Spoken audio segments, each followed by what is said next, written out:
Thank you, Anne. You're welcome.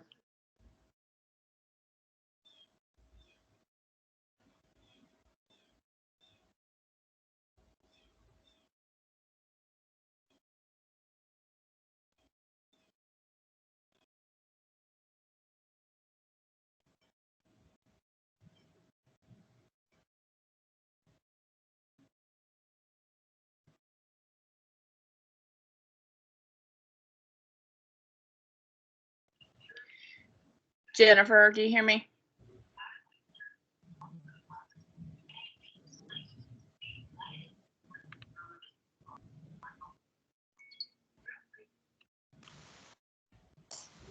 Yes, I do. Okay. Do you see the slide that you can put up as the placeholder? Yeah, I'm getting ready to do that. Okay. Let me know if you have any issues, okay? Great. Thank you.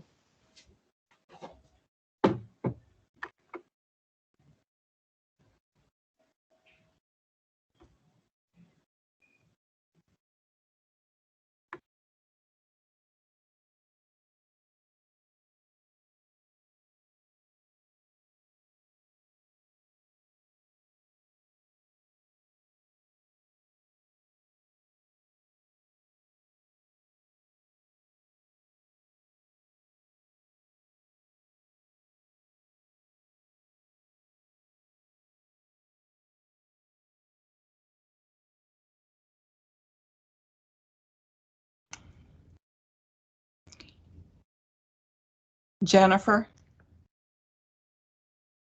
Yes. Yes, Are you the producer of this session? I am. Let me make you a presenter then. Oh, Anne just did. You already are. Okay. All right. Thanks, Mary. You're welcome.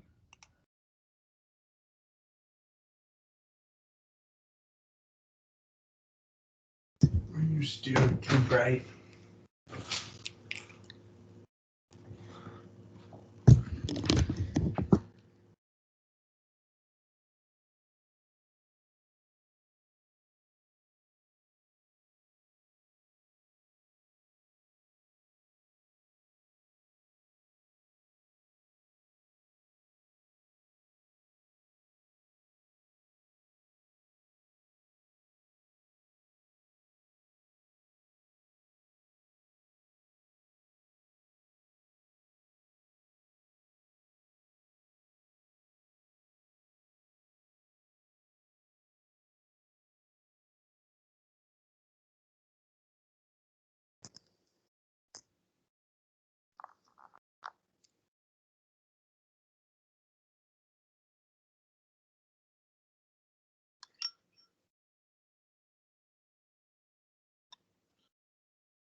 Hello? Hello, Hi, who's there? Jennifer Kramer. I'm producing this session. Okay. Why don't I see you? I don't have my video on. There's a reasonable explanation. Okay, then I'm going to turn mine off too then. Okay. I just turned it off until we get started. We'll have everyone turn on their videos. The presenters turn on their videos as soon as we get started. Okay, that's great. I'm going to mute myself. Thanks, Mary.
Jennifer, Yes. I just got a text from Kathy Newfont. She's having trouble with Teams. Okay. I don't know. Let's see if she's coming back here. Just a second. Because she's the one who's going to kick everything off, hopefully. Sure. Let me. Oh, there she is. Oh, she's on. Good. Oh, there she is. Yay. You're still muted, Kathy. Kathy, please unmute yourself. Hi, Betsy. Hi, everyone. Hey. I'm supposed to be sharing that screen so people know where they're going, but I wanted to see. It's harder for me to see who's here and who's not. But let me just make sure I've got everybody on the presenters right. So we've got Mary and Kathy and Ruby and Tommy. And Michelle. Michelle, and then what about Gary? Gary could not be with us today. He's Okay. sick. Okay. Sorry. If Anne if you're in here, can you make Michelle also a presenter? Michelle. Okay, hold on. For whatever reason, It's not letting me add people as presenters, even though I'm supposed to have all the capabilities. That could be a Marshall glitch. Okay, is everybody good? Michelle Can I- Baumflek. Actually, Sorry, can I ask that? Oh, I made the wrong Michelle. Okay, hold on. Yeah, it's actually no, you're good. It's Michelle Guest. Oh, okay. Michelle Yeah. Guest is right. Oh, Yeah, okay, I did the right one. I'm on two computers right now because my Forest Service computer is goofy. So they're both me, but Michelle Guest is better. Okay. Thank you. So everybody's good? Yeah, I think that's the whole list, right? Betsy, Mary, Michelle, Kathy, Ruby, and Tommy. Is that good? Okay, good. Wonderful. Just Thanks, Ann. message me, Jennifer, if I missed anybody, okay? I will. Thank you. Sorry. You're fine. Okay, I'm going to put our screen back up until we give people another minute or so to get in here. Okay. Hi, everyone, and thank you so much for coming. Let's see. It really means a lot to me. I just want to say to Tommy and Michelle and Ruby and Mary. Wow. Tommy, I'm so excited to meet you. I've talked to Michelle recently, so I feel like I've met. Hi, Michelle. Hi. Meet you, and there's Tom. Hi. Oh my goodness, I wish we could really get together. And Yes, hopefully someday. yeah, your slides look Not too beautiful. long. Well, my clock says 9 o'clock, so if we're all here, I'd like to go ahead and get us started. I'm Jennifer Kramer. I was the program chair for the 2020 conference that didn't happen a year ago, and that's actually exactly why I picked to produce this session, because I want to support our people who would have come to visit us in Lexington. But you're not here to see me. You're here to see the panel, the Mixed Mesophytic Nation, Pathways to Citizenship. And so I'm going to turn it over to Kathy Newfont from UK, who is our convener and panelist for this, and I will let her take the wheel. Oh, thank you, Jennifer. I first want to just thank everyone so much for coming. It is wonderful to have you here. I am here, I'm at the University of Kentucky, and I worked with Jennifer, of course, on the 2020 program. She was the program chair, I was the conference chair. And this is the plenary session that we meant to have at that conference that as part of the Mother Forest Strand, Forest Common Strand that we had organized. We organized that strand, by we I mean the University of Kentucky, and particularly the University of Kentucky Appalachian Center, organized that strand in collaboration with Livelihood Knowledge Exchange Network, a wonderful grassroots organization that Mary is with, that's headquartered in Lexington, so is a neighbor of ours. And I want to do two things before we begin.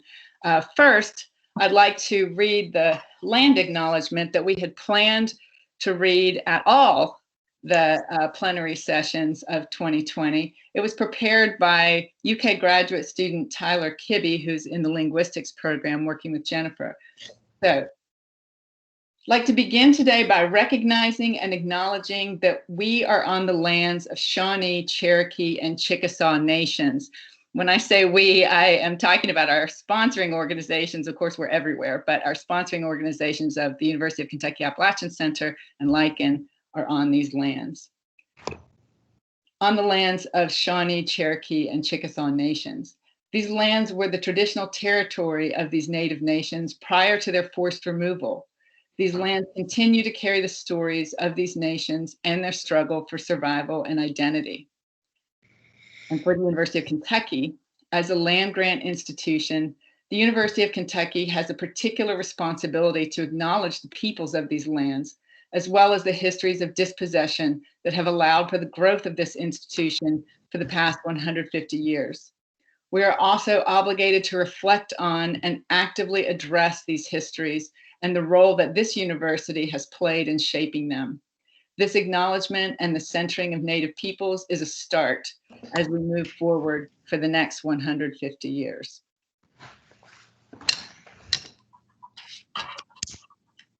Ohio State University also has a land acknowledgement and talks about the land grant mission. Mary is working with Ohio State right now. So to learn more about how land grant universities like the University of Kentucky and Ohio State have benefited from stolen indigenous land, visit landgrabu.org. And then to learn more about the Land Back movement, visit redpaperyellowheadinstitute.org. These are, I'll be popping some things into the chat function as we go, and that will be a way for us, I can share some of these links. Next, I'd like to invoke the forest herself, the mother forest herself. I can't do a beautiful background. I can't do a beautiful background because I don't have the virtual technology to do that. So instead, I'm going to share the forest through some artwork of my daughters. Here, I hope you can see this. I can't actually see myself on this screen. So this is Bloodroot. I'm hoping you can see it. Mm-hmm. And it's her rendition of Bloodroot. She knows that I love Bloodroot. And as many of you know who are familiar with the forest, Bloodroot is one of the early spring emergents, and it's coming out right now in some parts of the mixed mesophytic forest. So welcome, forest. Next, I want to introduce our panelists, and we'll start with Mary Hufford, who grew up in the mixed mesophytic forest of southwestern Pennsylvania. She studied forest commoning in the New Jersey pine barrens and the coal fields of southern West Virginia. Tending the Commons is her wonderful online exhibition based on her work with communities at the headwaters of the Big Coal River Valley, and it's featured on the Library of Congress American Memory website. Mary's going to give us an overview of this forest session, and then we're going to go to Tommy and Michelle. So this is, they're going to give us a presentation on Cherokee stewardship of commonables on federal lands. Tommy Cabe is the forest resource specialist with the Eastern Band of Cherokee Indians, and Michelle Baumflek is a research biologist with the U.S. Forest Service at the Southern Research Station in Asheville, North Carolina. After Tommy and Michelle do their presentation, we'll turn again to Mary Hufford, who's going to talk with us about coal fields commoning, the impact of coal extraction on forest commons in the Cumberland and Allegheny plateaus. And then Ruby Daniels will talk with us about the Appalachian commons and Appalachian commoning. Ruby is a knowledge bearer of her people's commoning traditions, and will talk with us about that. And Mary, I have misplaced the name of Ruby's business, so would you mention that, please, in your next remarks? And then after our, and Ruby, I apologize for that. And after that, after those sessions, we will hope to have some time for Q&A. We're trying to craft a path towards citizenship in mixed mesophytic nation, and we're hoping that you will be taking note about, from these experts, how might we do that? Mary. Thank you, Kathy. Can you hear me? Okay, good. Okay, so here's the framework for this session. Why is it called Mixed Mesophytic Nation? What if we saw ourselves not only as citizens of North Carolina, West Virginia, Kentucky, or even Appalachia, but as members of a forest nation? How would this affect our notions of what it is to be citizens? What would be the rights and responsibilities, not only of humans, but our more than human fellow citizens? How would commoning and our stewardship of commonables be an exercise of such citizenship? In this session, we explore three legacies of commoning in the Appalachian region: Cherokee, African American, and settler. How are these distinctive? How are they overlapping? As part of the oldest, most biologically diverse temperate zone hardwood system in the world, the mixed mesophytic forest harbors an extraordinary range of commonables, each suspended in webs of multi-generational stewardship and social life, and each deeply entangled with the history of Western colonization of indigenous ways of knowing and being with the land. Drawing on Lee Penniman's notion of Legacy Knowledges in Farming While Black, and Robin Kimmerer's depiction of Maple Nation's human and more than human citizenry in Braiding Sweetgrass, we explore the following questions. Where and how are forest communities already working to decolonize Appalachian forest commons?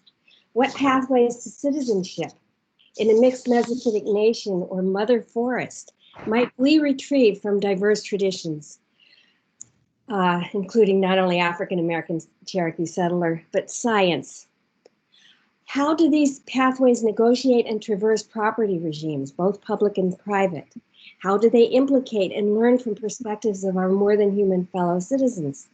Is it possible that under certain conditions, the mother forest draws human and more than human constituents into a shared ethic of care for forest species? What are our obligations as US citizens to hold elected officials accountable for the fate of forest commons under public policy? What is the role of science, of government? To what may we pledge allegiance in mixed Mesophytic nation? We begin with a presentation by Tommy Cabe, Forest Resource Specialist for the Eastern Band of Cherokee Indians, and Michelle Baumflek, Research Biologist for the U.S. Forest Service, Southern Research Station, Asheville, North Carolina.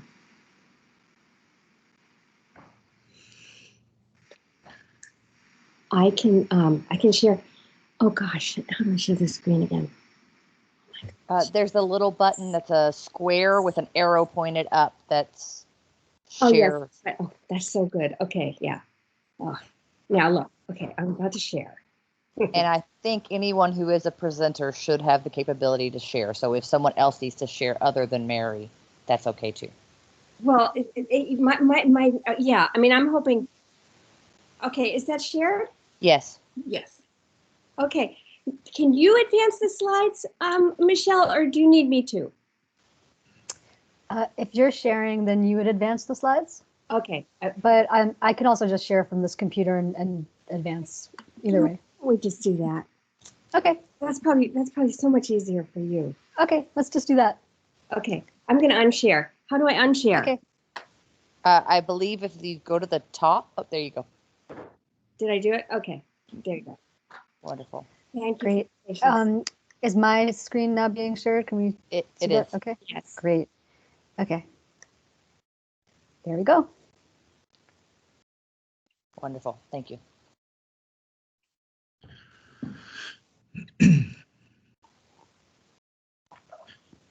Shio Nagada Aya Tommy Cabe Dagwa Doha Shishko Digilosam Salagi, North Carolina. I said hello everyone. I am from Birdtown. Birdtown is my community in which I grew up on the boundary.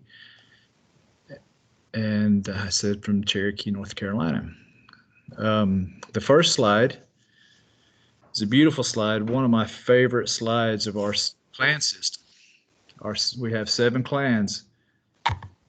And that was how we settled a lot of internal disputes, external disputes, and we remained a relationship with our landscape and our brother and sister in tribes. I'm trying to delete this obnoxious notification, so just bear with me. All right. So I am from the Long Hair clan, and the 6 other clans are Paint, Blue. Blue was also known as Panther clan, Deer, Bird, Wolf, Wild Potato. Each clan had a certain role in our society. The Long Hair clan was where a lot of medicine man, priest, peace chief came from the Long Hair clan. The Wolf clan was our warring clan. They were the clan of our warriors. Wild Potato was just like it said, they represented below ground and was designated the keepers of certain plants, as was with Paint. Deer clan were our runners, our messengers. Not quite acquainted with the role of Bird clan yet, although I think they were the ones that participated in regalia and also had relationships with the birds. So throughout our clan system, which a lot of it is fragmented and been retold, we maintained a holistic relationship with our lands. So this slide, as it comes at you from the forest, hopefully depicts a connection of what those clans represent and how they maintain their relationship with the backdrop, which is the forest. So next. Some of you may be unfamiliar with our Cherokee homelands in its entirety historically. To the left, you see the Royce map of 1884, and to the right, you see a more modern version of that map. And the representation on this map, the legend, gives the different colors that are associated with certain land types. As you can see, the small dot there in western North Carolina, that is our Qualla boundary, our trust lands. The proximity to national forests that are consulting with us are in the green, and that's why this work matters to us. The Great Smoky Mountains Park, which again, we have recently maintained a great relationship with them. And our traditional homelands, 7 to 8 states, arguably. And after the removal, my ancestors stayed. My ancestors did not go during the removal. They refused to be assimilated, and we hid in the mountains. I have no relatives in Oklahoma. A lot of people from Cherokee do, but me, I don't. We stayed here. So this slide, I think, is a very powerful slide because it gives people who kind of are unaware of the vast landscape that we occupied, it kind of brings that picture to their mind a little clearer. And we had different Cherokee townships throughout this historical region. We had what we call the over the town people, which were people that were probably in the Tennessee valleys and up in Kentucky. The lower town Cherokees, which were the South Carolinians, Georgias, and Alabamas. And then we also had the mother town Cherokees, which is basically centered along the Appalachian spine. So we have the Katua ceremonial grounds, which is in Swain County, and that's basically where we all would meet when we called a gathering of all tribes. So if we're holding questions till the end, I'll just go ahead and go to the next slide, please. So a little bit more history here. We have maintained, been under Bureau of Indian Affairs. That's what BIA stands for, Forest Jurisdiction. Historically, there has been little forest management actually conducted as far as vast timber harvest. In the recent years, back in the roaring 20s, 30s, and 40s is when a lot of timber is extracted. Tribal lands at the time fell victim to that. A lot of the boundary then, which was bigger at the time, was taken because tribal members couldn't afford the taxes on some of their timber, so that land was ultimately taken back from them too. So currently we have a 56,000 acre tract that is considered Qualla Boundaries trust lands. Possessory holding acres is in 43,000. What possessory holding is we as citizens of the Eastern Band and Cherokee Indians maintain rights to a certain property within the boundary. Like me, for example, I am the possessory holder of my property in Burrtown. I can pass that on to my children, obviously, but if there's nobody to pass it on, that ultimately reverts back to the tribe and back into the land jurisdiction, which is trust land base. The total forested acres is 49,000. We are blessed of having, a multitude of trees and a very diverse forest, just like it is in the Appalachian chain. Non-forested is approximately 7,000. It's probably increasing now or decreasing. So we, obviously we are a gaming tribe. We are a federally recognized tribe. So we do have casinos in the main landmass of Eastern Band and also down in the Cherokee counties, which is almost looks like salmon eggs down here into the very tip on this map. But so we have a casino down there. Our tribal reserve is basically it's titled tribal reserve, and if you guys can imagine that, like the public lands are reserved for you guys to enjoy, everybody to enjoy, the general public. We have a tribal reserve where it's reserved for all tribal members to forage, to hunt, to drive through, recreate. So that is only 5,500 acres. And we have been able to acquire more land, which has been a great blessing through some opportunities to the Forest Service, through the Community Forest Program. And the little red circle there, just south of the Great Smoky Mountains National Park, it's in Macon County. A lot of that land is in Macon County, and that's been acquired through some of these programs. And on those properties, we really can't roll it into trust, especially the ones that we've maintained through the Community Forest Program, but others we are considering to seek and put into trust status. So, next slide. Why this work matters? Why is it being discussed? Why is it kind of a hot topic now through traditional ecological knowledge? We're still here. We've always been here. We've not left. We will be here. We still maintain a diverse relationship with these plants, our brothers and sisters of Earth. And here recently, we have witnessed and understand that with each passing of a tribal elder, a piece of history goes with he or she.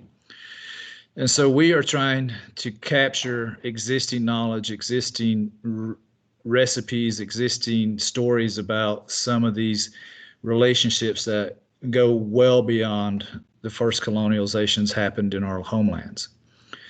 And what has happened is it's limited our opportunities. We are basically 3/4 surrounded by the Great Smoky Mountains National Park. Our forest is also considered a pharmacy and also a garden. So if you look at the slide to the left, you see the colorful portion of that. It looks like Fruit Loops, and which is the southwestern part of that slide or that image. The northeast part of that is the Great Smoky Mountains National Park. So when we do forest management and butt up against their boundary, some of this, that's why this work and this effort and this relationship matters, is because it's not only sharing more of a reason to be sustainable for certain resource products, but it's also expressing we want access. We are not another interested organization in public lands. We have an inherent right because those lands, we used to belong to those lands. And it has brought out several opportunities for us to collaborate with some of the best scientists and resource folks that the Forest Service and Park Service has. The slide to the right is actually some of my property in Burrtown, and we're looking at white oaks for baskets. And it is an opportunity for them to learn from us as it is for us to share our knowledge on what we and how we see some of these resources. So next slide, please. So here is where kind of the rubber meets the road, is our relationship with these plants. This slide has a plate full of yummy food. That's chestnut or bean bread. I think that's chestnut bread wrapped in a hickory leaf in the top left-hand corner. That's another beautiful basket that almost looks like Gabe Crow's work. I could be wrong. It's a river cane, probably solely river cane, but I'm guessing that maybe the bottom of that basket has some white oak splits in it. It looks like it's been dyed with bloodroot, walnut, and probably even butternut, not butternut, maybe. But anyway, the basket not only is there for decor, but historically and still to this day, we use those baskets to go collect food like sochan, which is the cone flower on the right, and that's at its mature phase, but people still eat it at that mature phase also. Just south of that picture, we have a nice pot of sochan being boiled up. The next process after that is you strain that sochan and you fry it. And if you want to use fatback or bacon grease, you can. I prefer olive oil. It's a little bit healthier. And to the left of that is we see Miss Cherokee feeding our tribal elders. That's an Elders Day celebration. It's called the Rainbow and Ramp Festival. And of course, obviously what's being served is rainbow trout and ramps. So this is an opportunity where the elders come out of wintertime. We all come out of wintertime. We're all excited because we get to forage on some of these greens that the forest has to offer. And when I go harvest them, I offer thanks for another year, thanks to the plants, thanks for the healing through wintertime, thanks for all the good things that we have endured and the good things that we hopefully have to look forward to. And even during this work, each day before we go out and do this work, we lift up a prayer and put tobacco in the ground. And that is an offering that's gratitude to those spirits as we research them, but even more so as we ingest them. So next slide, please. And getting into some of the culturally significant plant initiatives, we have had just recently a tremendous amount of opportunity. And when I say recently, as recently as 10 years.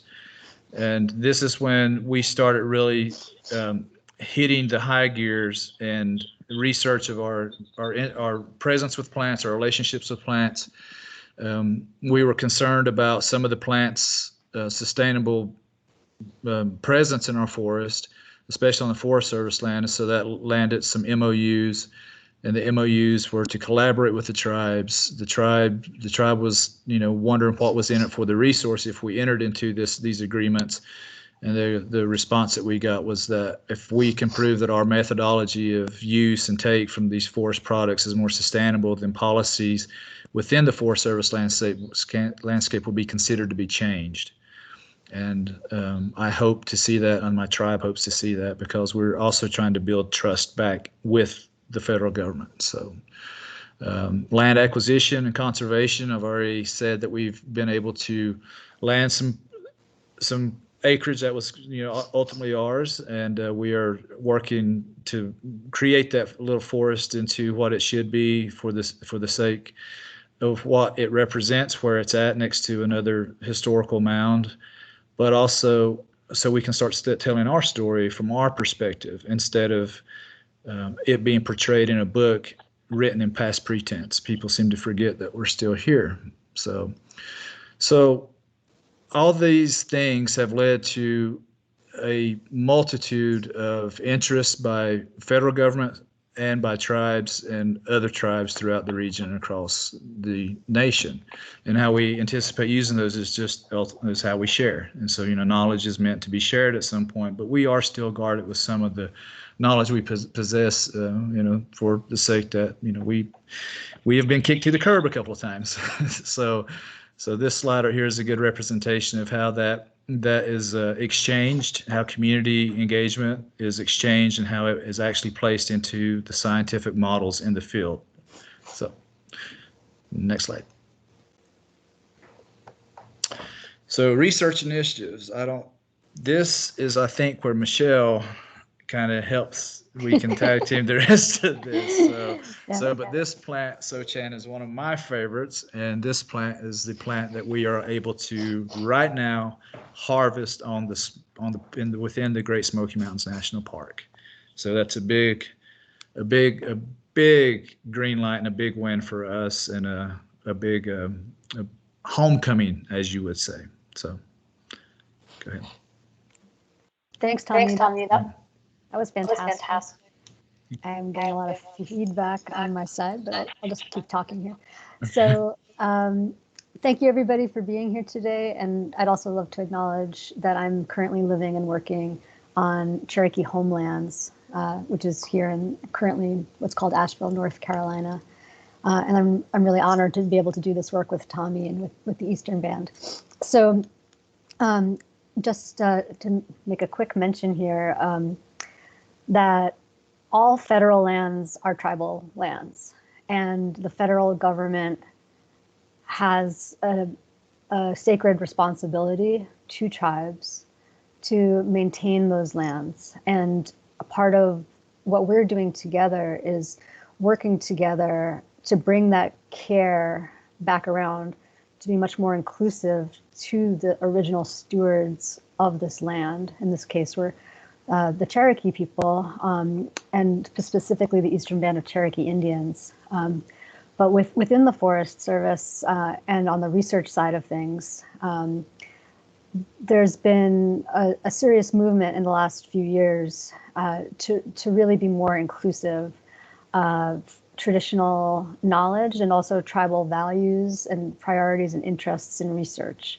And that's kind of codified at our national level, which is a fantastic thing for people working on the ground to really be able to refer to and say, like, hey, you know, like, we're mandated in a really fantastic way to do work together. And it really opens up a lot of doors formally. So that's just a little mention of that work. But like Tommy said, a lot of what we do together is working to kind of rekindle access and strengthening those relationships with Cherokee people and their traditional homelands, a lot of which is now, again, in that federal jurisdiction. As Tommy mentioned, we've recently seen some really excellent news with their partnerships with the Smoky Mountain National Park. Just a couple of years ago, developed a plant gathering agreement to begin harvesting sochan that Tommy just talked about. And there's backstories to all of this work. And to get to that place took some time, and it also took sharing of knowledge and Cherokee stewardship practices. And because of the way that our certain regulations are currently set up, it also involved demonstrating that some of these practices were sustainable. And this is something that Cherokee people have known and know for thousands of years. And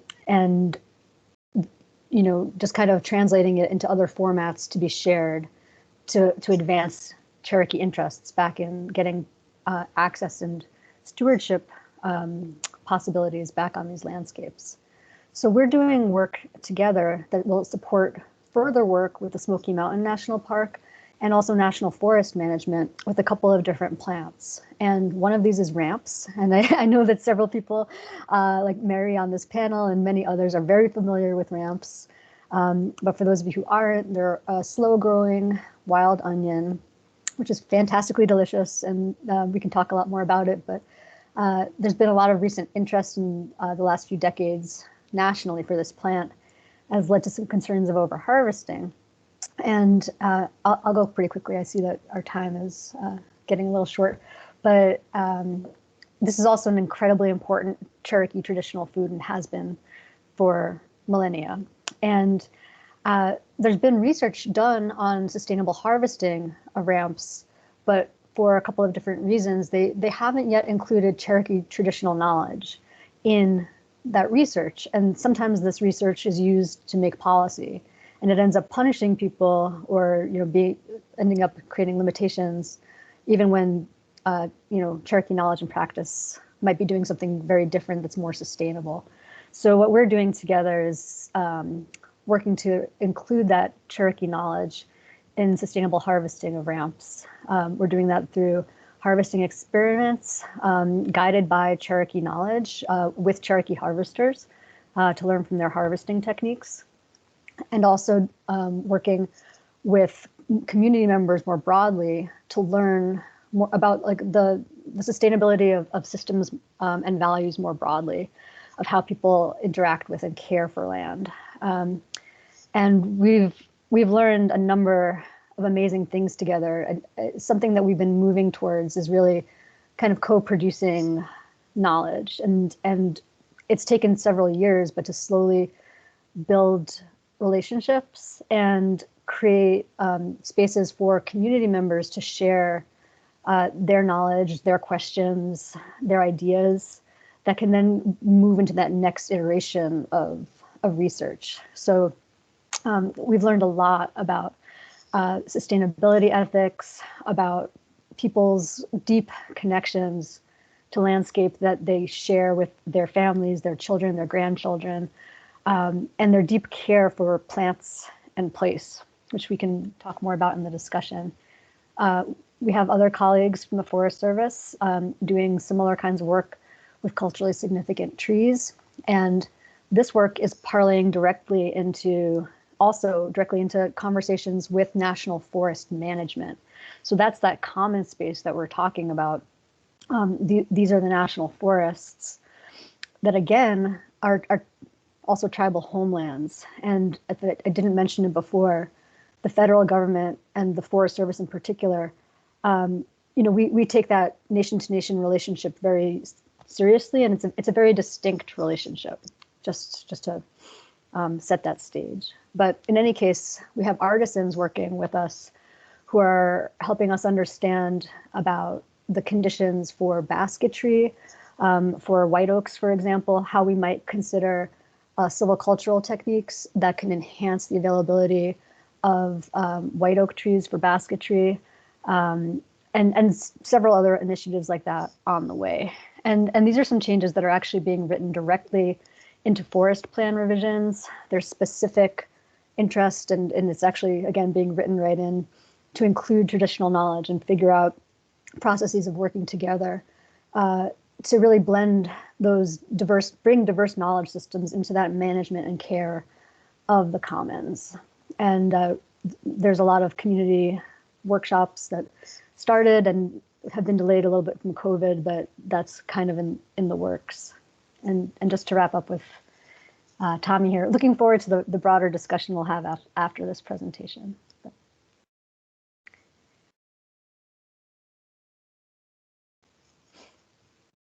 I'm sorry, I was muted. So this is my middle son. This is the result of us going to a small stretch of creek that's designated entirely for tribal members. And it was his first time going to those waters, and look at what he caught. And he was so excited to see that fish and to reel that fish in. And later on, it was served for supper with some wraps and potatoes and some homemade bread. So that's why it matters. We are teaching our generations about food sovereignty equals, healthy communities, understanding its homeland, the relationship. You breathe this relationship with your homelands. It's part of your DNA. It's part of your cellular structure. We have, before COVID, we have always had diabetes as a pandemic because we're just simply not geared for the Western diet. So the more and more we can reach out to our youth, the more and more we can rekindle that relationship on why it matters. So next slide. And that is it. Ski is thank you in Cherokee. Do you want me to go over that? just to acknowledge that there's many people we work with, and we're so appreciative to all of them for this collaborative work. Yep.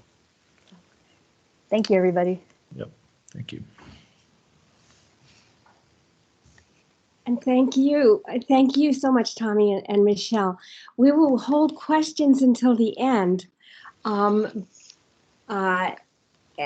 just so that we can keep on time. Hopefully we'll have about 10 to 15 minutes for discussion. Very, very, very interesting, very many great insights, and it will be very well interwoven with the upcoming pieces. I will be the next presenter. I have to figure out how to do this. Let's see. Okay. Hang up. No. Okay, that's it right there. Don't hang up. Okay. Okay. Is this showing? No. Oh gosh. Okay. Look at this. Thank you all for bearing with me. I'm going to. There's a button that shows a square with an arrow pointing up. No, I'm looking at that. Oh, I was clear there. How's that? Yep. Oh my goodness. Okay.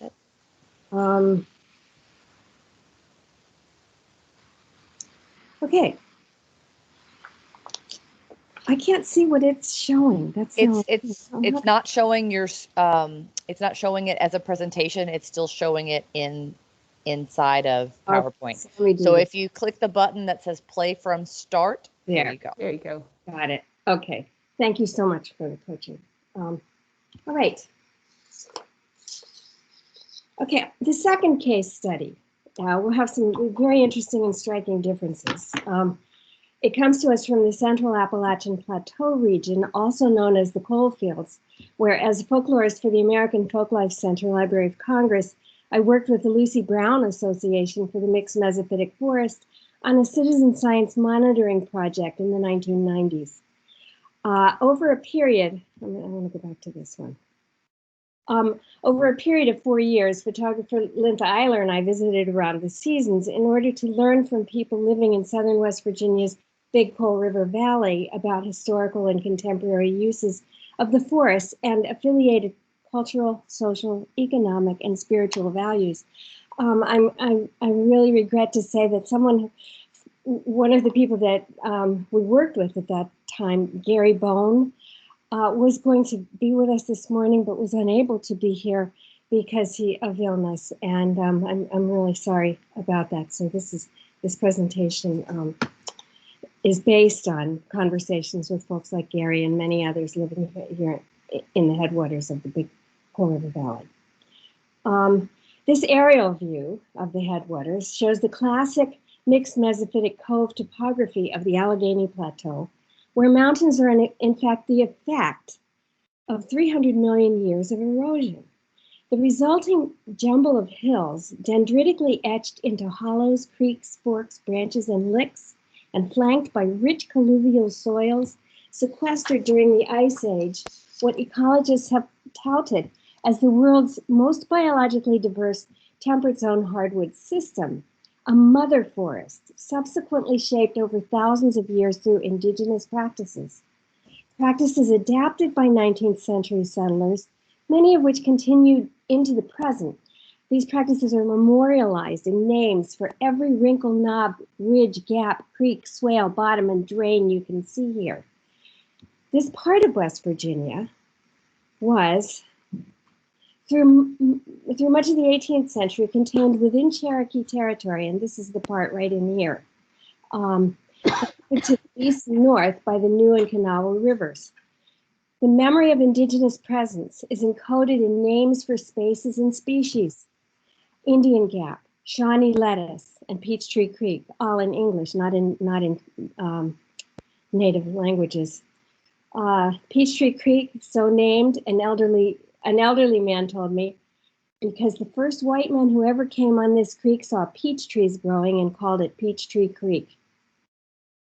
Shortly, I'll identify some continuities in what we might, in some of these customs of commoning, which are driven by cues from an indigenous landscape. For the settlements lining the waterways, the forested hills, combined with gardening, fishing, and wage labor, have long been crucial for household provisioning and functioned as commons for householders in the region throughout the 20th century. The shape of the mother forest region, reminiscent to me of a right-handed sassafras leaf, follows the shape of the underlying coal deposits implied in this map of abandoned mineland sites. This visual reminds us that in this part of Appalachia, the fate of the commons is linked to the history of timbering and coal, and to the continuing ownership of land by private corporations. There are no national parks or forests right in this part of West Virginia. Except for, no, we can't get into this, but the New River, all right, that's another case entirely. New River Gorge. All right. Throughout most of the 20th century, local reliance on the forest and waterways and the safety net it provided in times of bust was tolerated, sanctioned even, by the companies, so long as people did not cut merchantable timber. But with mountaintop removal, which took off in the 1990s during our forest health monitoring project, access to commonables was severely curtailed. Upper elevations were gated off and mine permits were issued with no reference to the social and economic values of resources that in the environmental review statements were dismissed as worthless, used only for recreation, subsistence, and so forth. Ecologically and culturally, the upper elevations were excised from cycles of human and more than human life, and some people spoke of this as an experience of violent dismemberment. To visualize the impact, we produced some models. One is this model of the cyclical time needed for the reproduction of community life, the seasonal round. These images of people participating in the seasonal round, which I'll share with you here, offer a sense of multi-generational participation. The woods are a means of raising children and fostering relationships across generations.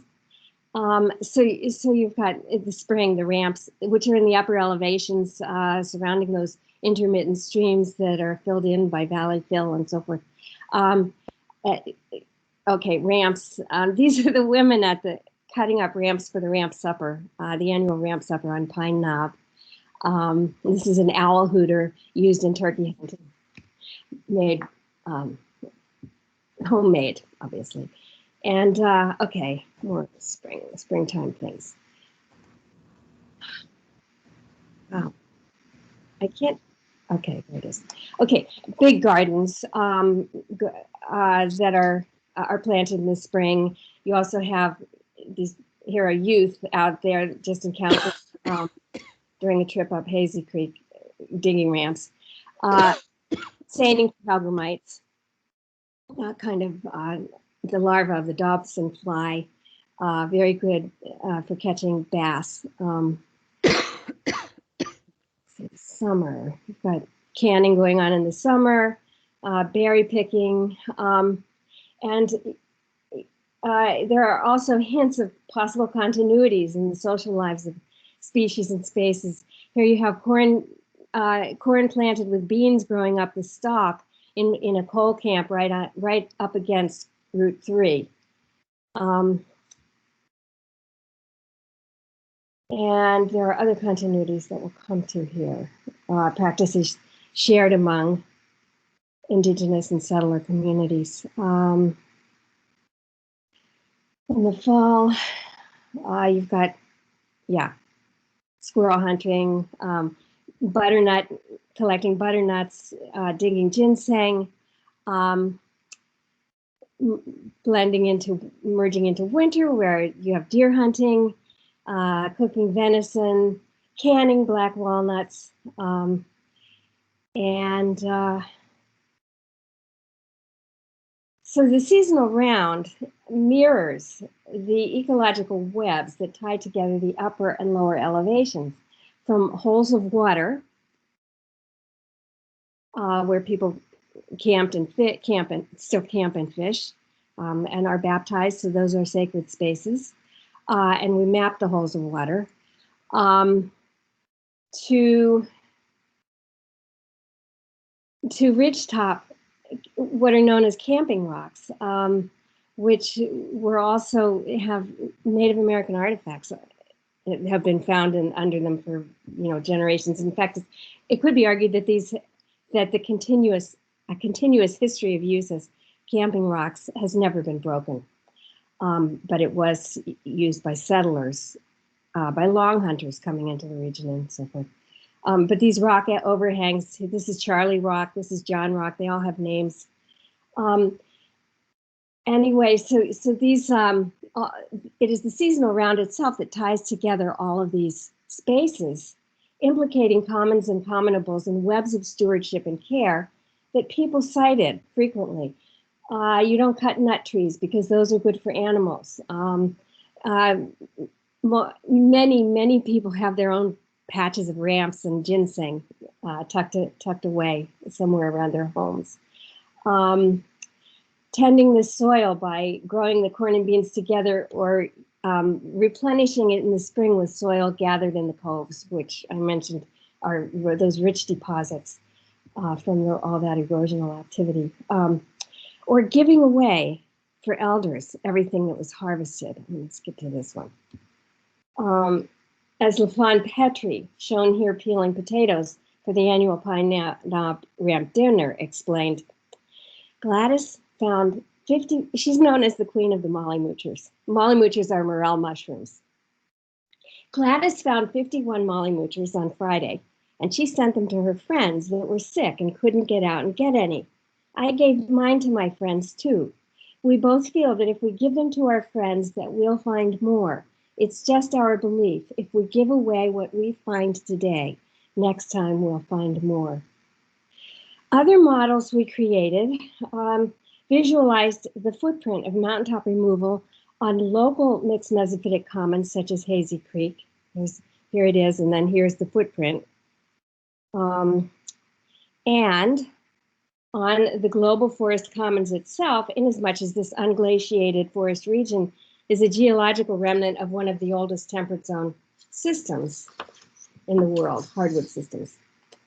So we relied on these, and I mean, so this is the US EPA. The US EPA actually produced a map, which it called the Mountaintop Mining and Valley Fill Region. Here it is superimposed on the map showing the extent of the mixed mesophytic forest, just to give an idea of the footprint on the forest. So let's see. Okay, and so we relied on these and other models that we produced during mine permit hearings and appeals, in which I participated as an expert witness. So, because mountaintop removal's alibi is a 21st century version of the myth of emptiness, which has been used to displace indigenous people all over the world for hundreds of years. The archive of the state divisions of environmental protection contains scant information about what was destroyed, including, okay, wait, let's see. So here's the environmental permit for Shoemates Branch. This is what happened to Shoemates Branch. It's now filled, it was evacuated, filled with billions of gallons of sludge. A big cemetery was removed there. An African-American cemetery was left here. And even though African-Americans played a very important part in the history of the coal fields through the 20th century, they left and went to Beckley, Charleston, and to places they scattered. We met the descendants of African-American mining families at Ed White, tending their cemetery as they do every year on Graveyard Hill to keep the mining companies from destroying it. They return every single year. An example of the kind of citizenship that we feel could be engaged. And here are pictures of the DeWitt brothers, who was an African-American organizer at Ed White and Prenter in 1931. Now,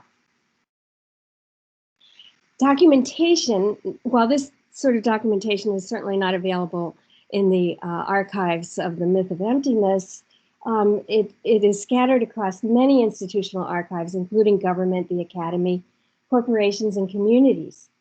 How can the land matrix of the coalfields lend itself to the multidisciplinary cross-sectoral partnerships like those we just saw in the presentation by Tommy Cabe and Michelle Baumflek?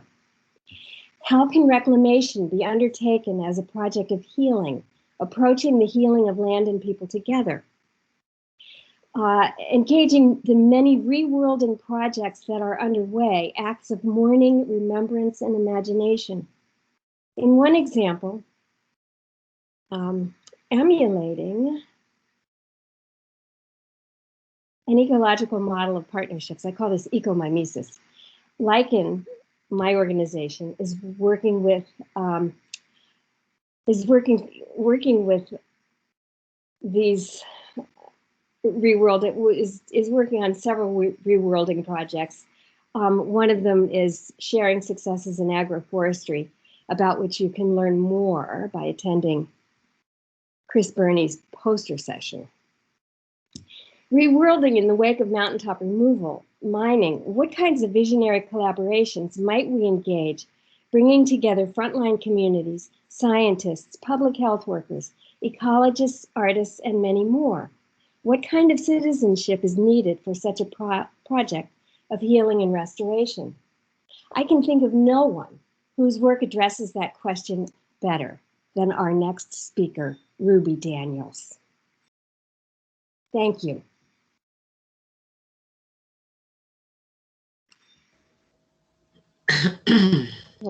Now, how do I stop sharing?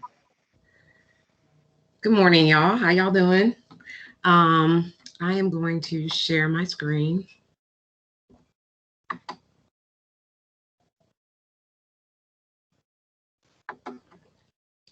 Ruby, will it let you do it even though Mary's is still up? Is I mine? don't know. I just ended mine. Can you see mine? Wait a minute. What's happening? Mary's is still up. Hold on. Okay. I don't know. Okay. Stop presenting. Here. There you go. All right. Thank you. Can you see me? I see your screen is not shared yet. Oh, hold on. I thought I shared it. It's the little box with the arrow. Can you see? Can you see it now? No. I pushed the box. Once you open it, down in the bottom, you'll see a list of screens that you want to share. Okay, there we go. How about now? Nope. All right, hold on. No. Mhm.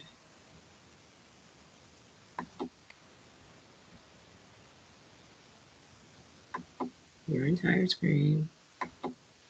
Okay. All right. Now? Yes. Okay. All right. Well, I'm going to be discussing the Appalachian experience from an African American perspective, and I'm going to be talking about my family and how we experienced the Forest Commons. So it begins with slavery, of course, because my ancestors were kidnapped from Africa, and my great-great-grandfather, Henry Pack, which is what I can see, but obviously his mother, Amy, was there before, but I'm not sure how long my ancestors have been here. But they were taken to Monroe, Virginia, which is part of Monroe County now, and kind of close to where John Henry legend was created. So on the line of Summers and Monroe County. So that's where my family was taken. And from my understanding of my DNA, my ancestors come from Congo, Benin, Mali, Senegal, but I've never been there or actually met the people which I come from.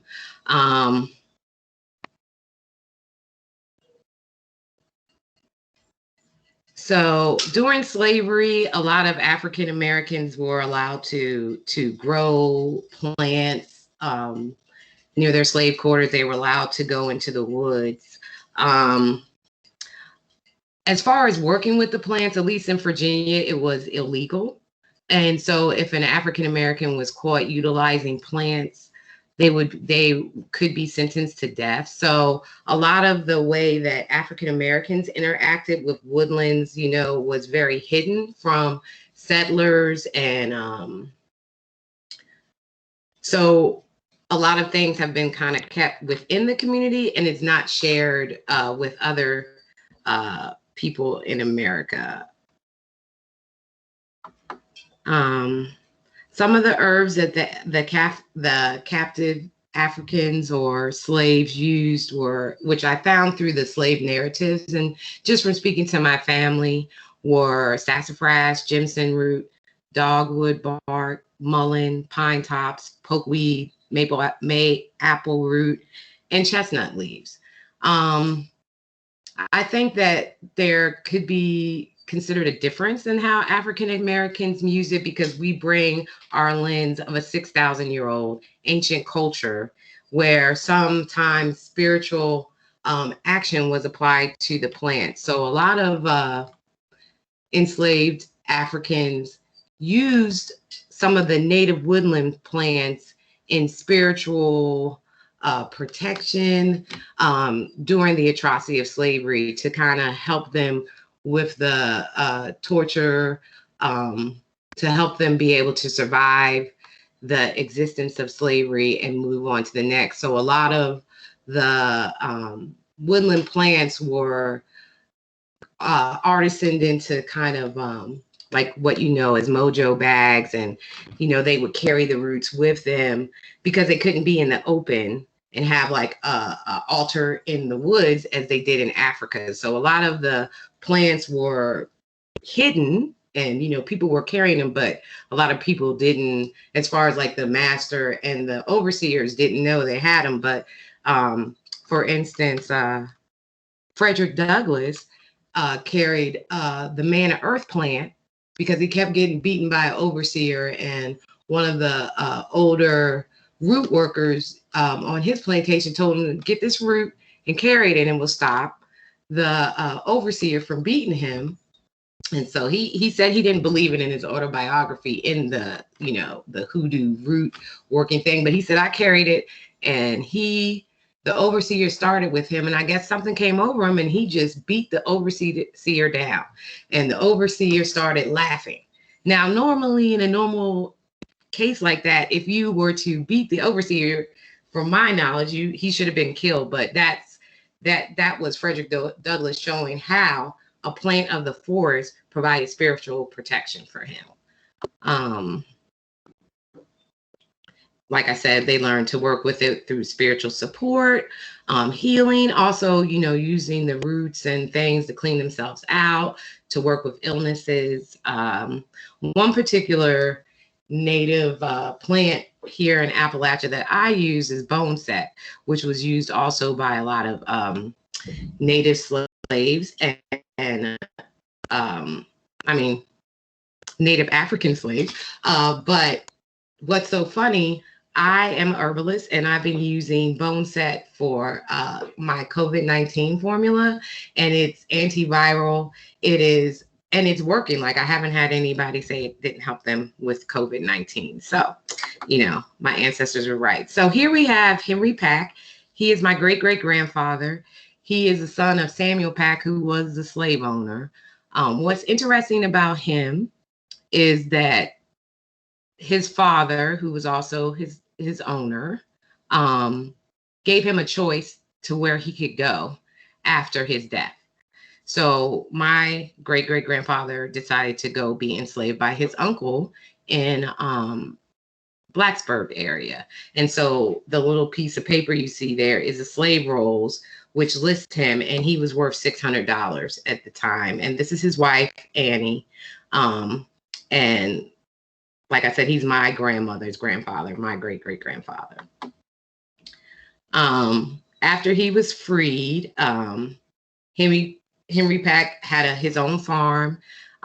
He grew food, had cows, sold milk. So he was very self-sufficient with how his family survived. This is my great-grandfather, William Kyle Cright. He came from Virginia. He walked here to work as a coal cutter in the coal mines from Virginia to West Virginia, which is, I'm in Raleigh County. I live in a house right next to his original property. He was a coal cutter. He was injured by the coal mines and had a brain injury. So because he couldn't work anymore and sustain his family, he opened up a restaurant.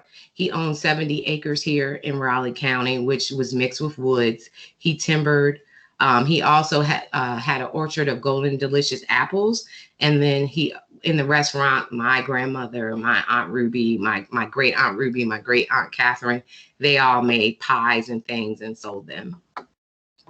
This is his cousin Alice, who actually deeded William Cright the land here, which is now, a lot of it has turned into the dump because they built a dump here in this area 50 years later, which kind of comes with the social, the systemic racism that has existed in this country since the beginning.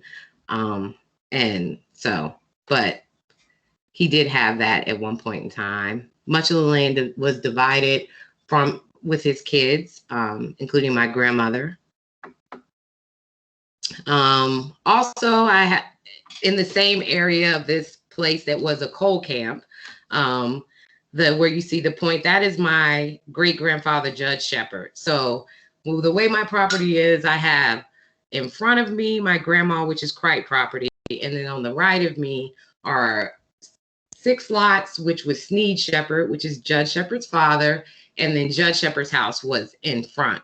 That his plots were in front of Sneed Shepherd's land. So basically, it's like a little eld of land where my ancestors, after slavery, were able to buy property and start a family. But anyway, Judge Shepherd worked for the coal mines too, and this is in front of the mine where he worked. This is Creasy Jane, and that is my grandmother's mother, my great-grandmother. She was the wife of William Cripe, and she's a Pack. So she is a daughter of Henry Pack. My company is named Creasy Jane after her.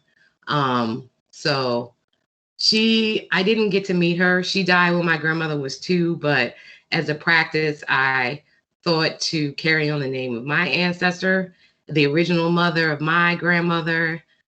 So I pay homage to her. What I like to say is that a lot of African Americans, even though we were enslaved, we still kept our practices of African culture. And if what you're seeing is the Congo cosmogram, and if you see in the middle, there's a cross. So even though we were forced to be Christians, we were able to still carry on the tradition secretly and working with the forces of nature, the spirit of place, and the spirit of ancestors. So although we are not original people of here, we still have a tradition of working with nature and understanding the spirit of the forest and the mountains, because they did have that in Africa. This is a church in my community, which is Mount Vernon Baptist Church. It also sits on my Aunt Ruby's land. So when the original community church was burned down, she took her land that she inherited from William Cripe and donated to the church, so that her brother, whose house was across the street, he could see the church because he was really upset. So the church is very important. It's the center of our community. Right now, I don't get to hear the church, but with the COVID-19, they've been, doing services outside, so I could tend my garden while listening to church. A lot of the practices and how Black people do church, it kind of goes back to Africa. You have ring shout, everything.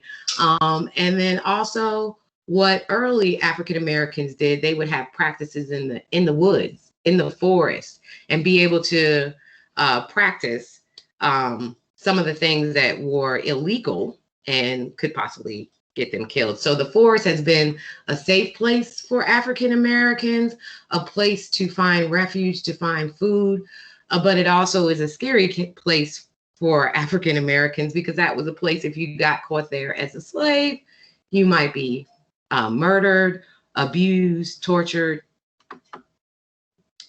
So here's a picture of the forest. The African American graveyard in this area is actually on the edge of a mountain, and it's beautiful because it's like overgrown and it's trees. And like Mary mentioned before, my family every year on what my grandma called Decoration Day, we go and tend to the old graves and the new ones to acknowledge that we care about them. We put flowers. And I think, just by researching that, it does go back to the African ancestral practice of acknowledging your ancestors. And some people place food, which like they do in New Orleans, whiskey. And sometimes when we go to the graveyard, I'll see like whiskey bottles and everything, flowers, of course. And here's a view of my grandmother and her brother Garnet. And so how Appalachian people dealt with the forest. We hunted, we grew gardens. We also had timbers, and cut down trees and sold it to earn an income. We have family gatherings. So as you can see, my great uncle had hunting dogs. he was an avid hunter. My grandma still had his old musket, so we used it too for food. My great uncle Garnet used ferrets, which was illegal at the time, to help hunt rabbits. And I thought that was a funny story that my grandma told me, that he kept ferrets so he could get rabbits. A lot of the jobs after slavery that African Americans participated in the Appalachian regions were domestic personnel, morticians, which my family actually owned. The Wright funeral home, which is in Beckley, is now Johnson and Ritchie. They were teachers. My great grandfather taught at the Institute, which was Booker T. Washington School, which is now West Virginia State. His brother taught American Sign Language at the Institute on the Shepherd side. Most of them were coal miners.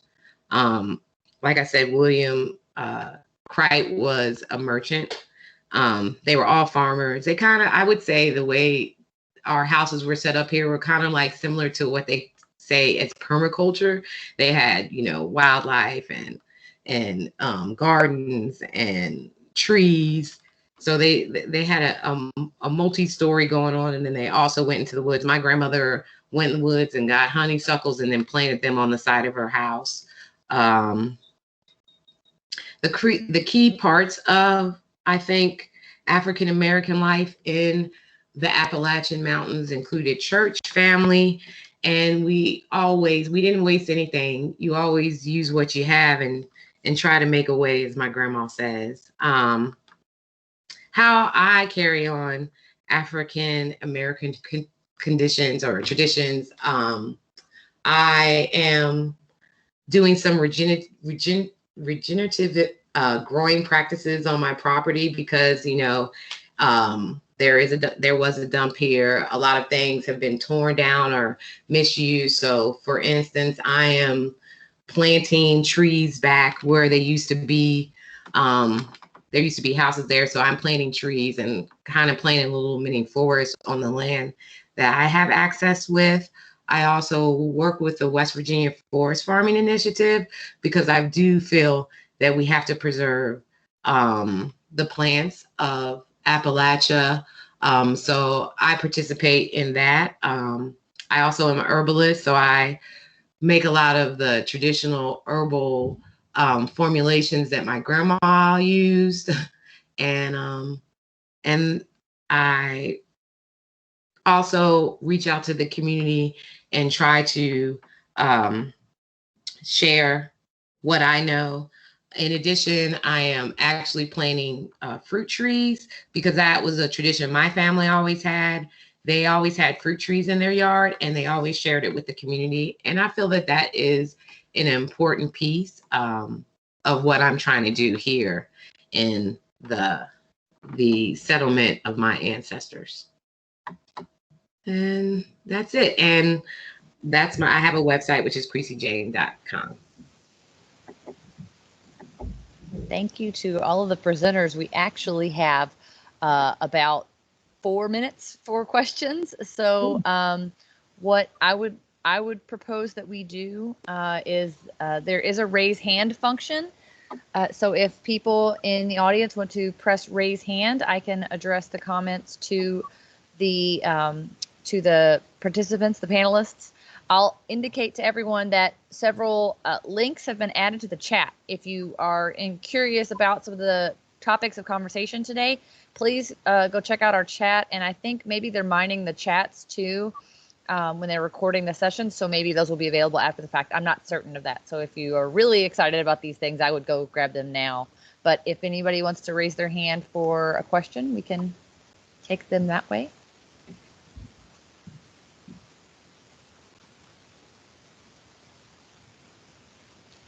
Or if you can't seem to figure out where the raise hand button is, you can simply unmute and ask.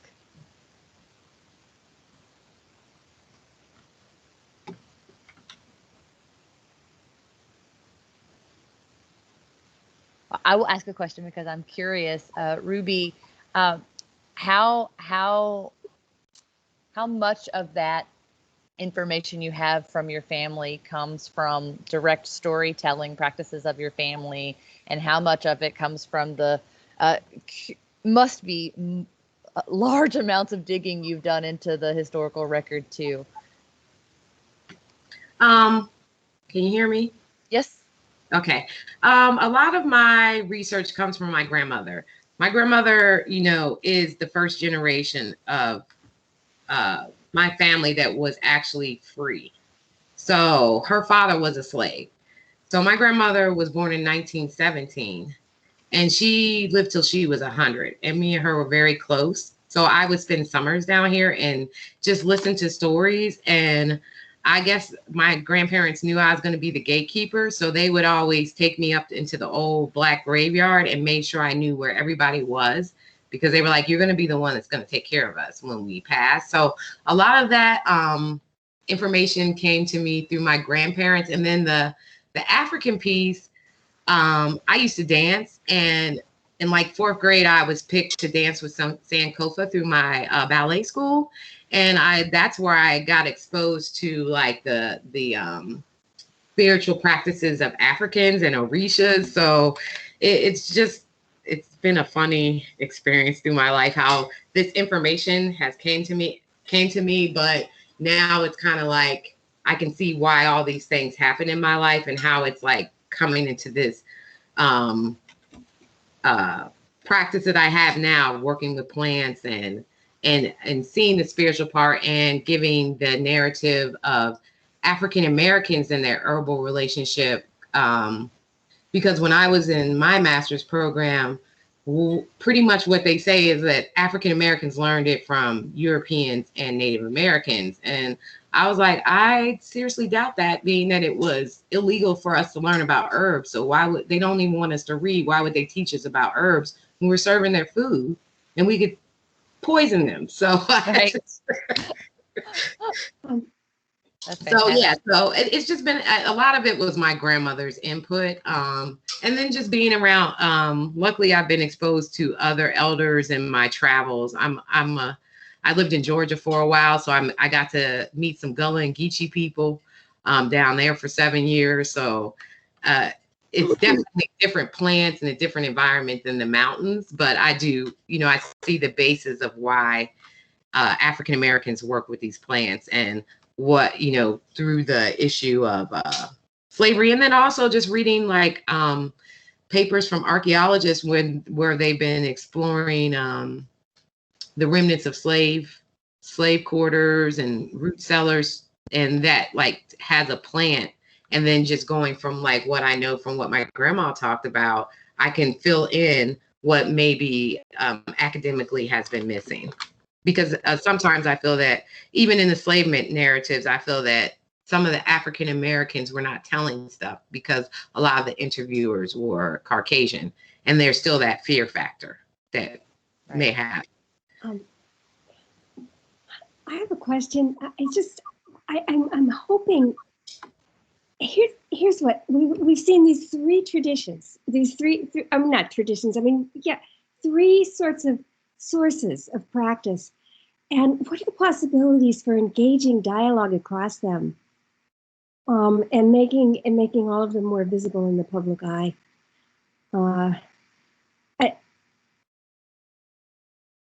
Tommy, and Michelle, for example, do you engage outside of Cherokee to consult or to advise? I see that you noted that ramps may have been dug up and not cut. So what would be the possibility, which puts in my mind the possibility for, supposing we were to have convenings where we talked about and exchanged knowledge of these practices. On Coal River, you're right. They dig them out. But the women in the ramp circle cut off the rootlets and take them home and plant them in their own patches, and they've got these big ramp patches. Mm-hmm. So that's I'm not defending digging them out. But yeah. Well, that's the intent. When I went back to tribal council and I shared the interest with the Forest Service wanting to, do traditional ecological knowledge research, the response I got was, what's in it for the resource, not what's in it for us, because it's known that we have the historical relationship with this land, but we want to carry on those legacies for generations unborn. And it's no secret that there was a lot of shared knowledge and exchange during, the time of settlement and, monstrosities that happened to other subcultures that were brought in. And I feel that some of the Forest Service land now is kind of an open market for prioritization of these resources. And, we see not just, local Appalachian folk coming in here and taking resources. We see other ethnic groups. And I think what this could mean is that if this knowledge isn't shared, then we're going to, with climate change being, up and down and all over the charts, we are going to be probably in a situation where we are not going to have too much to share or exchange for those generations unborn. So the intent of this work is to exchange. It is to exchange. And some of the elders in my lifetime have went from, we don't need to tell all just now. There's some things we don't share, to some elders saying, well, it's probably time we do share, And so there's that generational overlap and that generational transitioning that we're seeing, And so you're right. I think that, some of these formulas that, off of what Ruby's presentation lead me to think is that there are probably times to where African Americans and Cherokee or Shawnee kind of hid secretly in the woods and exchanged and shared formulas, to survive. And then there were probably some Scotch Irish folks who were kicked to the curb by the English in some of these settlements, because from what history tells us is that the Scottish were kicked to the curb, and the English, there was just a bunch of debacle going around. There was a lot of fight and hate, but the forest was a shelter, and it was a shelter where people exchanged in the shadows, for fear. And I think that once we start showcasing that, hey, one of the things we are concerned about is big farm. We don't want to overexpose some of this knowledge too. So it's a balancing act indeed. And, I'm sure that Ruby has some stories in her history that, you kind of just want to be real sensitive with, and that's where the prayer and the offering and the understanding comes into place. So. Yeah, I agree with you, Tommy. I think that there's always, when I'm talking to the elders, there's always an issue of cultural appropriation. And, that's been a big issue with African American cultural practices. A lot of them have been culturally appropriated, and then we're excluded as if we didn't start that cultural practice. And I feel there's a concern. So I try to not, I feel like there's some things that I should keep to myself, until I feel that it is fair. From my understanding, there are certain things that I just don't, say, because I feel that the elders, like I wouldn't necessarily give a ritual that I heard, from my grandma, like you go do this when this happens, but plant use and health and saving the environment, Right. Yeah. That's important. And I think that when we come to that point of just being more mindful of these resources' presence and that people have a relationship, it's really nobody else's business what the intimacy of that relationship is. But the overall agreement is some type of protective layer, right? Some type of more monitoring system, some type of more research system. But the protective layer is to make sure that these original resources still exist and they don't get overcome by invasives. They don't, they're not the target of like ginseng is, because there's other resources out there that are becoming, increasingly popular. And so that is why we are engaged in this work. And the stories that we have is just to help assist the Forest Service in coming up with the cause on why these protective layers can be administered. So, and it also, you know, access, of course. I mean, you know, statistically, the Aboriginal people of North America represent less than 2% of the population of America. So, I mean, you know, we are kind of like the threatened and endangered species list when you talk about Homo sapiens. So it's time, you know. Some elders are saying it's time, you know. Yeah, we need to get over this long grudge and we need to share. And some elders are still, you know, I don't know about that. So, but you know, I'm gonna stop talking with the fact that there is an agreement out there that there needs to be that overlay of protection.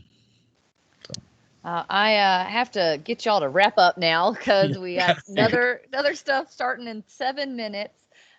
So we need to be able to stop the timer on it. But thank you, everyone. Panelists, you did a wonderful job. We really learned a lot. And I hope you'll join the ASA for lots of other interesting events over the course of the weekend. Take care. Take care. Thank you, Ski. So thanks, effusive thanks to all of you. Thank you so very much. Bye. Effusive. Bye. Thank you. See ya.